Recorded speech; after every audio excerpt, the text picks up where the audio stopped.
मुझे विश्वास है कि गठबंधन में वो सम्मान हमेशा हम लोग को मिलता रहा है मेरे प्रधानमंत्री जी से। तो मुझे लगता है कि आने वाले समय में कहां का संविधान खत्म कर दिया गया, किस मुसलमान की नागरिकता छीन ली गई। 2029 को लेकर के एक बड़ी प्लानिंग चल रही है कि 2029 में अगर बीजेपी अगर जीतती है, लेकिन आग की लपटें ज्ञान को नहीं मिटा सकती, तो प्रधानमंत्री किन्हें बनाया जाएगा। हालांकि ये चर्चा बहुत बड़े लेवल पे हो रही है और इसकी कहीं ना कहीं सुगबुगाहट भी हो रही है कि मोदी के 75 साल बस इसी साल कंप्लीट होने वाले हैं। अब 75 साल कंप्लीट हो जाएंगे तो ज़रूरी है कि वो कंटिन्यू करे कि नहीं करे, ये तो वक्त बतलाएगा। लेकिन ये सारी तमाम बातें रिफ्लेक्शन कहीं ना कहीं मोदी की तरफ ही जा रही है कि वो कंटिन्यू करेंगे, क्योंकि उनका जैसा अभी जो चेहरा है, अभी जो रिफ्लेक्शंस है, देश को चौकीदार की जरूरत है। मुझे 60 महीने के लिए चौकीदार का काम दीजिए।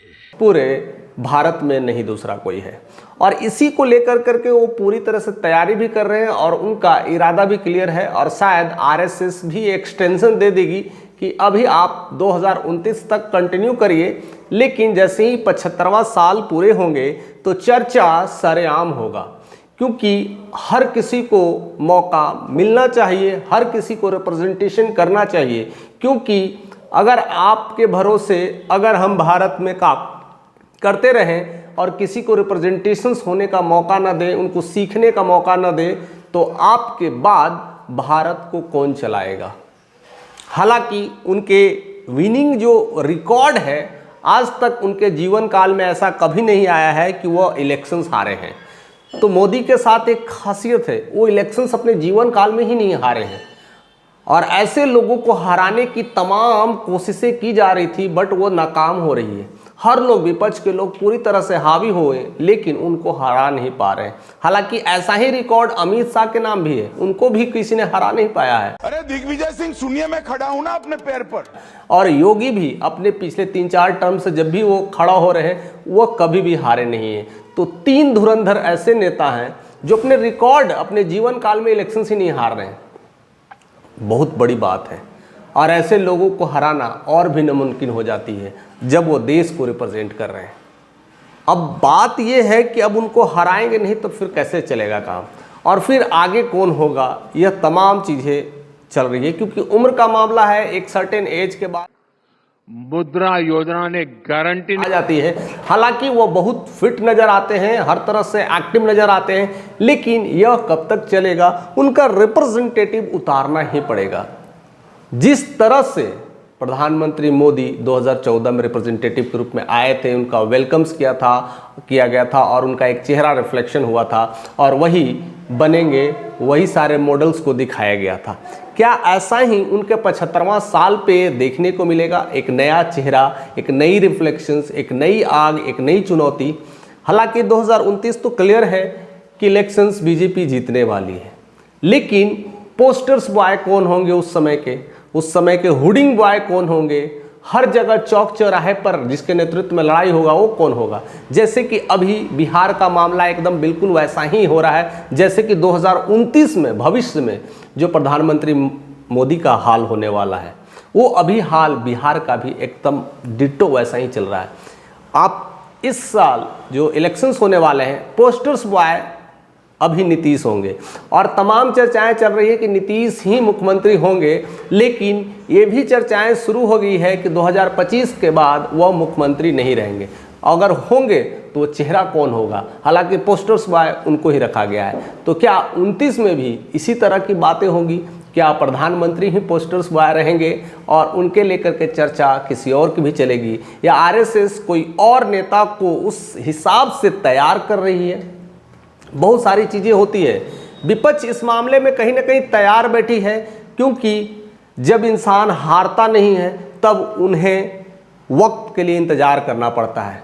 कुछ क्रिकेटर्स ऐसे ही होते थे, जैसे MS धोनी, अपने टर्म्स में उन्होंने जो भी मैच खेला, जहां भी खेला, विनिंग ही रहा और हमेशा विनिंग रही है। या फिर T20 वर्ल्ड कप हो या फाइनल वर्ल्ड कप हो या ऐसे शारजा कप हो, हर जगह उन्होंने अपना कप को ला करके परफॉर्मेंस दिया है। यानी लोग घबरा गए थे कि धोनी है तो कुछ भी नामुमकिन नहीं है, लेकिन सही वक्त पर उन्होंने रिटायरमेंट भी ले लिया और अभी भी वो लाइट में रहते हैं। क्या ऐसा ही प्रधानमंत्री मोदी भी करेंगे? क्योंकि अब वो क्रीज पे आ चुके हैं और हर बॉल कहीं ना कहीं वो शॉट मार देते हैं, तो बाउंड्री बाहर चली जाती है और ना आउट होने के तो कसम खा रखे हैं। जैसे भारत में दवाल एक हुआ करते थे, दवाल में भी वैसी हैं, वह जब क्रिकेट खेलते थे तब वह खड़े हो जाते थे और जब खड़े हो जाते थे तो उन्हें हराना मुमकिन होता था। शायद ऐसा ही वाल अब नरेंद्र मोदी बन चुके हैं। उन्हें हराना तो मुश्किल नहीं है, बट वेट करना है जब तक कि वो रिटायरमेंट ना ले लें। अब रिटायरमेंट की ही उम्मीद रख रहे हैं विपक्ष के लोग, तभी उन पे हमला करेंगे, क्योंकि अभी तक तो इलेक्शंस में हरा नहीं पाए हैं और दूसरा कोई है नहीं उसे जो दबा पाए। तब पूरी जो मुश्किलातें आ रही है कि वो चेहरा कौन रिफ्लेक्ट होगा, वो चेहरा किस तरह का रिफ्लेक्शंस होगा। के दौरान उत्तर प्रदेश के अंदर कोई दंगा नहीं हुआ है और रहते हुए दंगा हो भी नहीं सकता है, क्योंकि चेहरे रिफ्लेक्शंस करने के कई सारे तरीके हैं कि एक बार उन चेहरा को ब्रांडिंग किया जाएगा, प्रचार प्रसार किया जाएगा और उस कदम से उस हिसाब से उन्हें तैयार करना होगा, क्योंकि ऐरे गहरे नथु खैरों को नहीं हम ला करके प्रधानमंत्री बना दें और वह रिप्रेजेंटेटिव करने लगेंगे, क्योंकि प्रधानमंत्री मोदी में वह जज्बा है, वह समझ है, मैंने कैसे कैसी ताकतों से लड़ाई मोल ली है, वो रखते हैं कब किसी को चलाना, कैसे चलाना, एक पूरी नेतृत्व करने की क्षमता है। बाकी नेताओं में वो चीज़ें ना देखने को मिली है। तो एक ओवरऑल टीम पैकेज है, किसको कब रखना है, किसको कब हटाना है, किसके साथ रह करके काम किया जा सकता है। इसलिए वो विपक्ष में भी कई सारे पक्ष की भूमिका वाले लोगों को भी ढूंढ लेते हैं। इसलिए आज मोदी की वजह से देखिए आंध्रा की सरकार भी बीजेपी के साथ है, बिहार की सरकार ना होते हुए बीजेपी के साथ है। ऐसे तमाम जो नहीं हो रही है उनको भी जीतने की शक्ति रखते हैं। उड़ीसा को भी देखो मिला के रखे थे और अंत में उड़ीसा को सीट ही जीत लिए, हरियाणा जीत लिए। ऐसे तमाम धीरे धीरे दिल्ली जो कई सालों से कन्वर्ट नहीं हो रहा था उसको कन्वर्ट कर दिया। कोई संत होता है वो प्रभु की सेवा में, पूजा पाठ में अपना जीवन लगाता है, और ये हैं जो उन्होंने देश की सेवा को अपना पूजा पाठ माना, लहरा रहे हैं। और उनकी ये सूझबूझ, सोची समझी प्लान और पूरे इंटरनेशनल मीट से इतना तो समझ में आता है कि दुनिया भर में अगर टॉप 5 में कोई अगर नेता है वर्ल्ड वाइड, तो उसमें एक भारत के प्रधानमंत्री नरेंद्र मोदी का नाम आता है।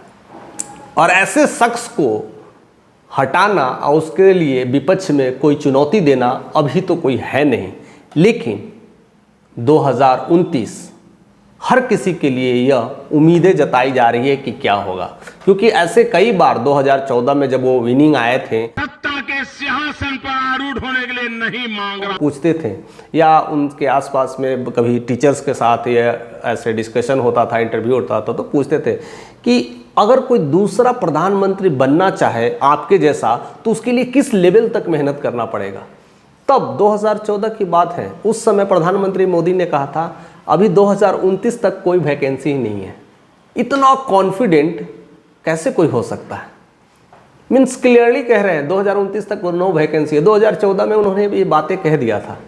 कितना कॉन्फिडेंट, यानी यह विनिंग कैपेसिटी, नेतृत्व करने की क्षमता, लोगों को समझ, पारखी नज़र, ज़मीनी स्तर पर जुड़ाव, इंटरनेशनल बाजार का समझ और पूरे भारत में अपना पहचान बनाने वाले ऐसे इंसान बहुत रेयर मिलते हैं। शायद इसलिए भविष्य तक भी अपने नेतृत्व को, अपना दामन को समझ पाते थे और उसके हिसाब से वो बातें वर्तमान में बोल देते थे। ऐसे ही रिफ्लेक्शंस की ज़रूरत है भारत में। और वो चेहरा कौन होगा, कौन निकल के आएगा, क्योंकि बहुत सारे ऐसे नेता आ चुके हैं बीजेपी में, बहुत सारे ऐसे नेता आरएसएस के घटक दल में भी आ चुके हैं। बस उनका शुभारंभ होना बाकी है, उनका प्रचंड चेहरा निकलना बाकी है। कौन हो सकता है वो चेहरा, कौन है वो निशाने पे जिनको आगे नेतृत्व करने की क्षमता के रूप में बीजेपी देख रही है या आरएसएस देख रही है? तो आपके नज़र में अगर ऐसा कोई है नेता जो मोदी को रिप्रेजेंटेट कर सके, मोदी के टफ सिचुएशंस को हैंडल कर सके, या वैसा ही काम करने का जज्बा हो और भारत के लिए अपना सब कुछ एक साथ रखने के लिए तैयार बैठा हो, ऐसा कोई है तो ज़रूर कमेंट करके बताइएगा, क्योंकि बहुत अब ढूंढना बाकी है। बहुत ऐसे सर्च किया जा रहा है कि वैसे नेता रिफ्लेक्शंस कौन है, या कोई विपक्ष में बैठा है, अगर पक्ष में बैठा है तो कौन है जो इसी तरह का रुतबा, इसी तरह का जनसैलाब और इसी तरह का बागडोर संभालने की शक्ति रखते हैं। फिलहाल इस वीडियोज़ में बस इतना ही। आगे के वीडियोज़ में ऐसे ही बने रहे, क्योंकि बहुत सारे हम ऐसे ही चीज़ों को डीप एंड डाइव करके आप तक पहुंचाने की कोशिश कर रहे हैं।